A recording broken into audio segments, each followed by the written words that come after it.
We are on the same platonic stone, Africa and Middle East. And God created a garden east of Eden. Therefore, Africa is Eden.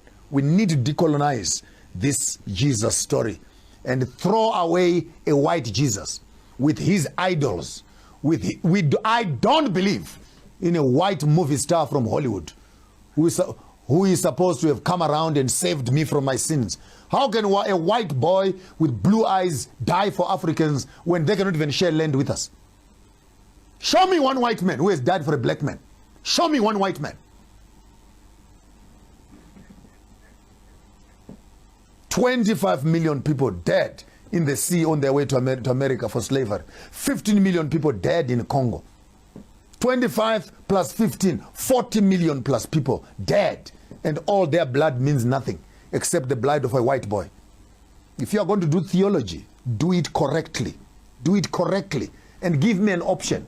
If I want to believe in a white Jesus, I'll believe in a white Jesus. If I want to believe in a black Jesus, I'll believe in a black Jesus. But if you want to be true to the biblical text, then be honest as theologians. And I'm embarrassed to be sitting here as a theologian together with some of my theological friends who have gone to school to study. And when you come out of school to study, we actually continue to promote the wrong theology and push it in front of our own people.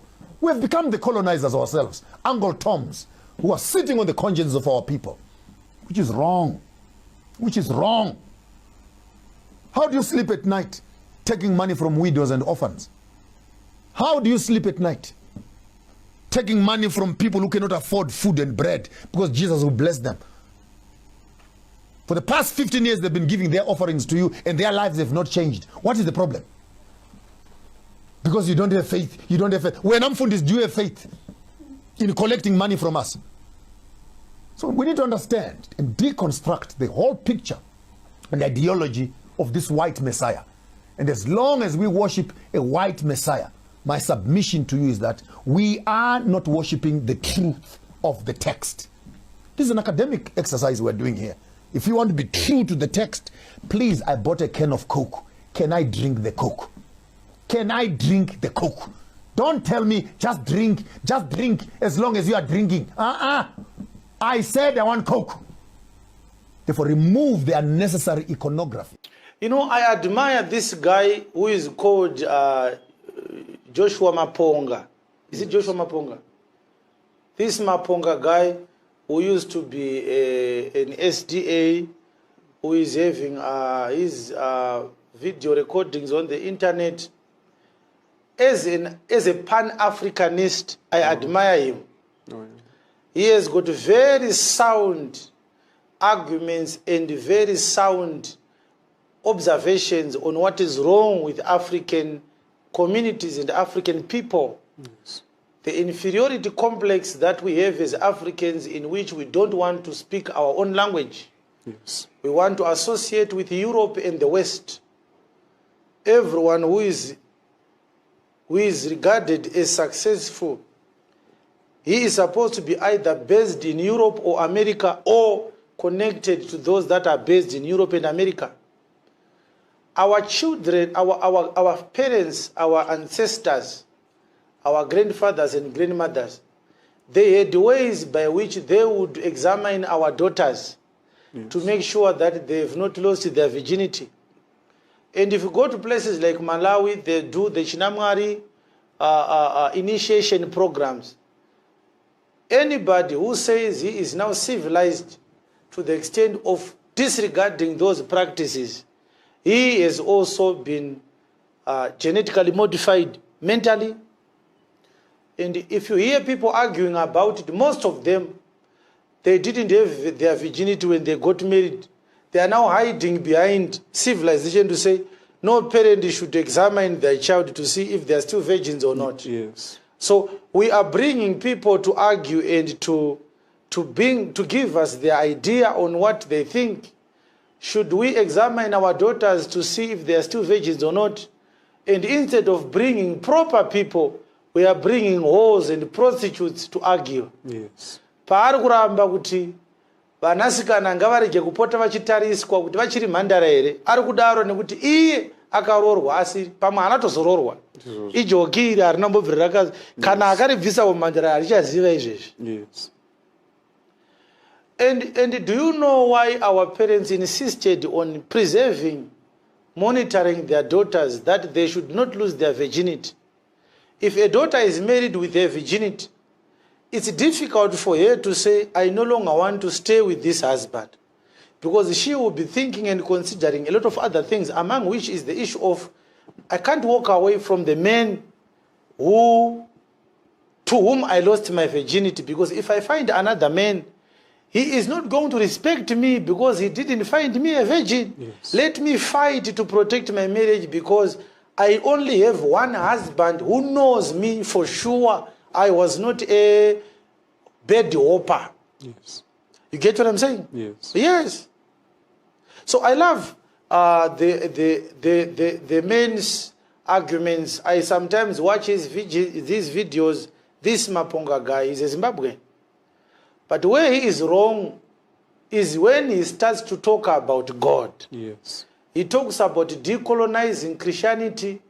He talks about preaching about a black Jesus. He talks about the Bible being an instrument of the white man in colonizing Africa. Yes. And he demonizes the Bible because of that. I don't understand the way he thinks when he talks about it, because if a woman has been abused because she lacks power to defend herself in the wake of a rapist, Yes. how can you hate the victim who raped a woman because she was weak? The Bible doesn't talk about colonizing Africa. It was the white men who abused the Bible. Yes. In the Bible, there is no scripture that says Britain should colonize Zimbabwe. Yes. You get what I'm saying? Yes. And Portugal should colonize Angola. No, there is no such scripture in the Bible. Yes. Whoever colonized the colonized using the Bible, he was perverting the Bible. The same way the current preacher in Africa is reading the Bible and lying to the gullible people. Yes. If you come to give me your money, God is going to give you more money. Here is the scripture. Africans are now being colonized by their fellow African countrymen. Yes. Using the same Bible. Yes. What the white man did 100 years ago, the black man is doing it with the same Bible. Yes. Even worse. The man has stolen an election, but when he takes the oath of office as a president, he is taking up the office of a president. He uses the Bible to say, so help me God. Which God he disobeyed when he murdered people during the election. Yes. Which God he disobeyed when he lied to the electorate. Which God he disobeyed when he manipulated the electoral process to tilt it in his favor. Yes. What the white man has done with the Bible, the black man is doing the same. Nobody is innocent in this ill. The Bible is not to blame. Yes. We should blame the perpetrator of the abuse and not the instrument which he used. There is no black Jesus. Christianity doesn't need decolonization. Christianity is a wrong religion entirely. Yes. If possible, it needs to be avoided. It needs to be banned. It needs to be abolished. What Jesus died to establish was not a religion. What Jesus died to establish was a kingdom. If you look at what he instructed the apostles to go and preach in Matthew 10, verse number 5, he said to them, as you go to preach, go not into the way of the Gentiles and into any city of the Samaritans, enter ye not. Yes. But go rather to the lost sheep of the house of Israel. Yes. And as you go, preach, saying, the kingdom of heaven is at hand. Yes. What Jesus died to build was a kingdom. That's why in Colossians chapter 1, verse number 3, Yes. verse number 13, Colossians chapter 1, verse number 13, it actually says, God delivered us from the power of darkness, Yes. and has translated us into the kingdom of his dear son. Yes. It's a kingdom, my brethren. It's not a religion. It's a kingdom.